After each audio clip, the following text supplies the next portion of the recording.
It's supposed to be a final farewell for America's bravest, but military funerals are becoming the latest battleground for the First Amendment, believe it or not.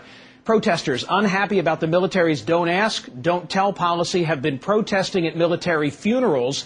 Now lawmakers want to stop scenes like this. Congress is looking at legislation banning protests at national cemeteries, and 27 states are looking at some kind of legislation to keep protesters away from funerals. Joining me now, the organizer of the protests, he's Pastor Fred Phelps of the Westboro Baptist Church. Welcome to Scarborough Country. Thank you. I want to show you, Pastor, and show the country some of the signs that have popped up at funerals where you've protested. Thank God for 9/11. Thank God for IEDs, improvised explosive devices. Thank God for maimed soldiers. Thank God for dead soldiers. Consider yourself a good American? Yes, and that's good Bible preaching, and I'm a Bible preacher. And this nation's under the wrath of God Almighty, and this nation needs to be told that. And you think that part of being a good American is to have signs like those that we've just shown? I'm telling you that that's the only righteous message for this evil nation that has gone the way of the Brokeback Mountain. God's wrath is upon this nation.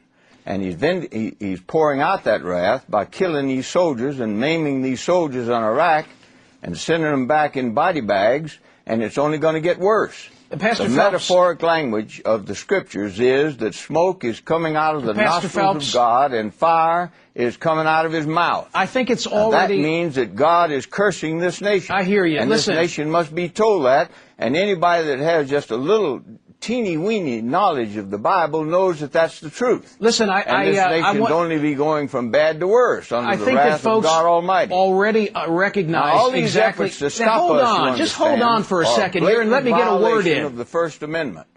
Pastor Phelps, I think folks already know exactly what. You're just going to have to let me talk, sir. I think people already know what I'm dealing with here in Scarborough Country with Pastor Phelps, but just in case, I want to show everybody what the website of this fella says about September 11th. You're not going to believe this. Thank God for September 11th.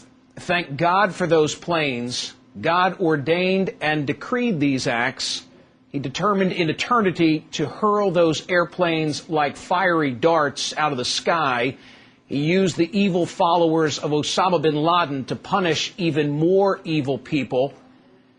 You can defend that, sir? You're going to put us on the same plane as Osama bin Laden? And it's all about gays in America? I'm proud of it, and that's the only thing that can be classified as gospel preaching.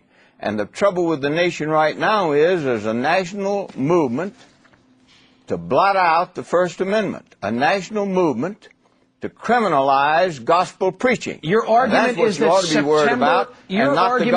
September 11 occurred so that God could seek retribution against the United States because we've become supportive of gay rights.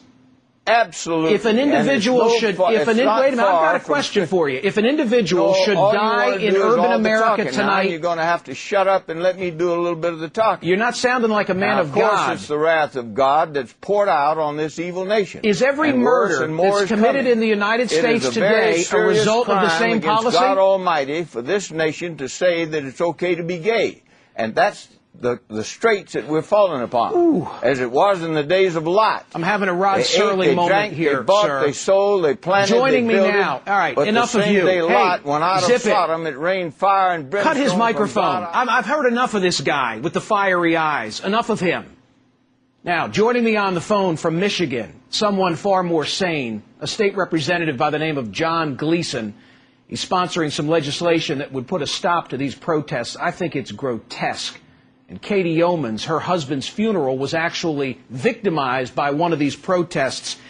Mrs. Yeomans, let me start with you, and I apologize for our technical issue. I wish we could show you on camera.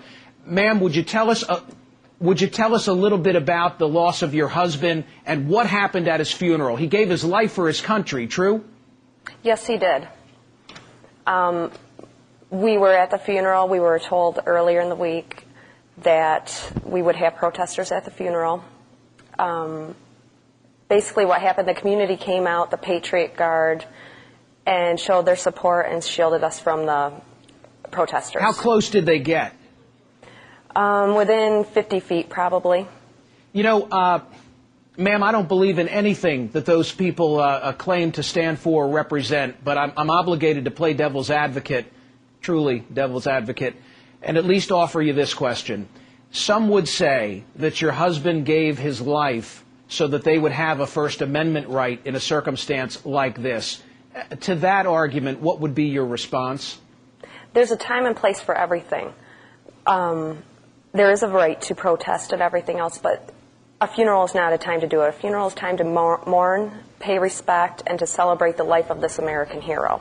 Well, I think I can properly say God bless you and God bless the memory of your deceased husband. State Representative John Gleason, what can we do about this, sir? What can we do about it that's not going to get overturned by the courts?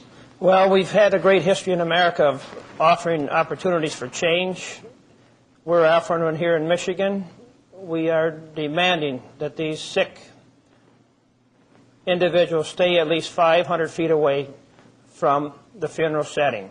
Is it a nationwide movement that knucklehead has launched? Is it going on all over the place? It seems to be. I think it's really reviling. Number one, I think that, as Ms. Yeoman had stated, these young men and women have paid the ultimate sacrifice to make sure that our country is given the opportunity for personal and community voices, such as protest. However, this is completely irresponsible, way out of line. This is the most opportune time now, I think, to step forward because of the movement across the United States. Michigan is not alone in their effort to try to restrict these protests. May I ask you this, State Representative Gleason, where does the ACLU stand in all of this? Right now, they are neutral in the Michigan legislation. Obviously, it has many steps and hurdles to go through for the legislative process before it sits on Jennifer Granholm, our governor's desk. But we feel that we have got the support not only of the Michiganians, but across this great country. People are paying attention closer. We have to remember, at one time, the Supreme Court authorized and allowed slavery. They authorized and allowed women not to have the vote. They authorized and allowed to have separate but equal facilities across our country. Hopefully they'll support what you're doing now. Katie Yeomans, you get the final word. What is it that you want folks around the country to know about this controversy? I just want to know that behind these soldiers, they were sons, daughters, fathers, mothers, husbands, wives, and we need to show our support and give them the respect they deserve as serving as American heroes. It's a privilege for Scarborough Country to host you, Katie Yeomans, and thank you, State Representative John Gleason. We applaud your good work in this regard as well. Thank you both very, very much for being here.